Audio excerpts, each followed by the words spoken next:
All right, 2.3. What is this? Worlds in collision. The mammoths.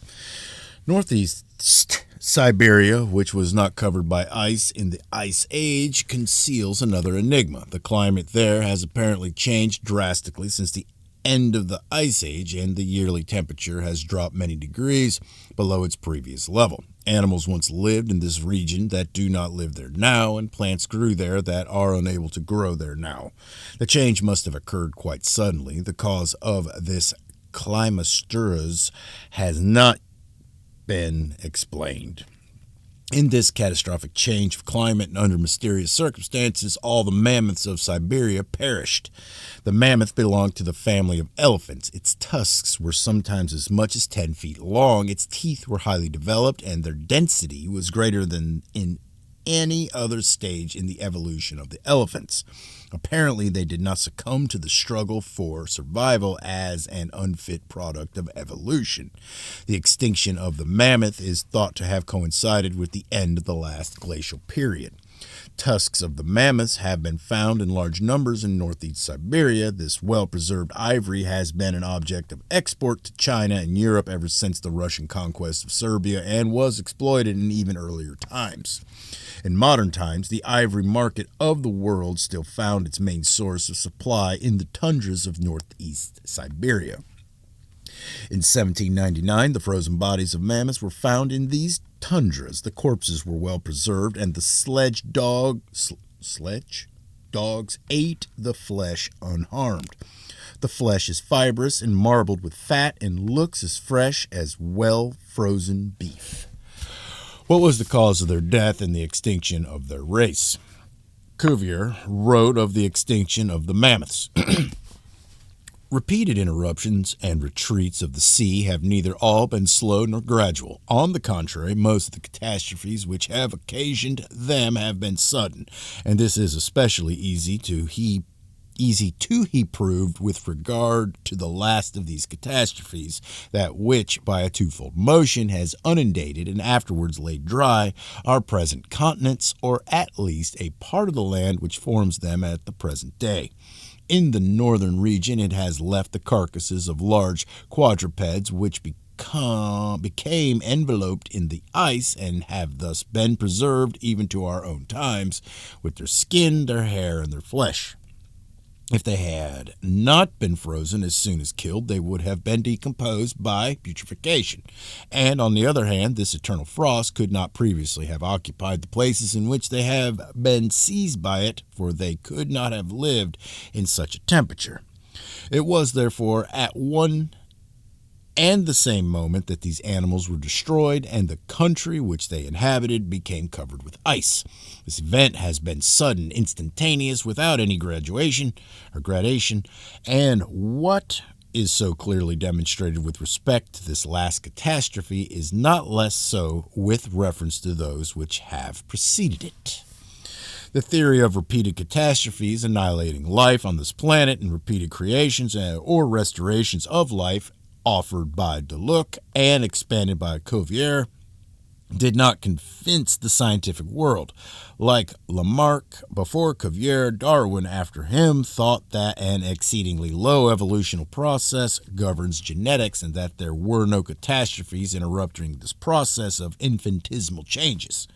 According to the theory of evolution, these minute changes came as a result of adaptation to living conditions in the struggle of the species for survival.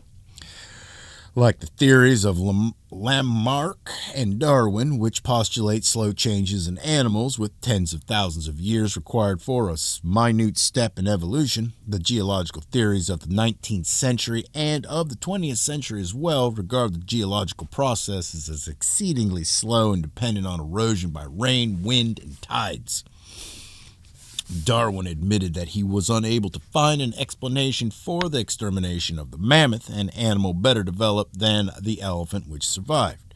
But in conformity with the theory of evolution, his followers supposed that the gradual sinking of the land forced the mammoths to the hills where they found themselves isolated by marshes. However, in geological processes, if geological processes are slow, the mammoths would not have been trapped on the isolated hills. Besides, the theory cannot be true because the animals did not die of starvation. In their stomachs and between their teeth, undigested grass and leaves were found. This too proves that they died from a sudden cause. Further investigations showed that the leaves and twigs found in their stomachs do not grow in the regions where the animals died, but far to the south, 1,000 or more miles away. It is apparent that the climate has changed radically since the death of mammoths, and as the bodies of the animals were found not decomposed but well preserved in blocks of ice, the change in temperature must have followed their death very closely or even caused it. There remains to be added that after storms in the Arctic, tusks of mammoths are washed up on the shores of the Arctic islands. This proves that a part of the land where the mammoths lived and were drowned is covered by the Arctic Ocean. How long was that? 6 minutes? How long is this one? I'm going to do this one too. What is this? 2.4, The Ice Age and the Antiquity of Man. The mammoth lived in the age of man. Man pictured it on the walls of caves. Remains of men have repeatedly been found in Central Europe, together with remains of mammoths. Occasionally, the settlements of the Neolithic man of Europe are found strewn with the bones of mammoths. Man moved southward when Europe was covered with ice and returned when the ice retreated. Historical man witnessed great variation in climate. The mammoth of Siberia, the meat of which is still fresh, is supposed to have been destroyed at the end of the last glacial period, simultaneously with the mammoths of Europe and Alaska. If this is so, the Siberian mammoth was also the contemporary of a rather modern man. At a time when in Europe, close to the ice sheet, man was still in the later stages of Neolithic culture, in the Near and Middle East, the region of the great cultures of antiquity, he may already have progressed well into the Metal Age. There exists no chronological table of Neolithic culture because the art of writing was invented approximately at the advent of the copper, the early period of the Bronze Age. It is presumed that the Neolithic man of Europe left pictures but no inscriptions, and consequently there are no means of determining the end of the Ice Age in terms of chronology. Geologists have tried to find the time of the end of the last glacial period by measuring the detritus carried by rivers from the glaciers and the deposits of detritus in lakes. The quantity carried by the Rhone from the glaciers of the Alps and the amount on the bottom of the Lake of Geneva through which the Rhone flows were calculated, and from the figures obtained the time and velocity of the retreat of the glacial sheet of the last glacial period were estimated. According to the Swiss scholar Francois Forel, 12,000 years have passed since the time the ice sheet of the last glacial period began to melt, an unexpectedly low figure as it was thought that the Ice Age ended 30 to 50,000 years ago. Are these solar years? I do not know. I doubt it. Such calculations suffer from being only indirect evaluations. And since the velocity at which the glacial mud had been deposited in the lakes was not constant and the amount varied, the mud must have assembled on the bottom of a lake at a faster rate in the beginning when the glaciers were larger. And if the Ice Age terminated suddenly, the deposition of detritus, the deposition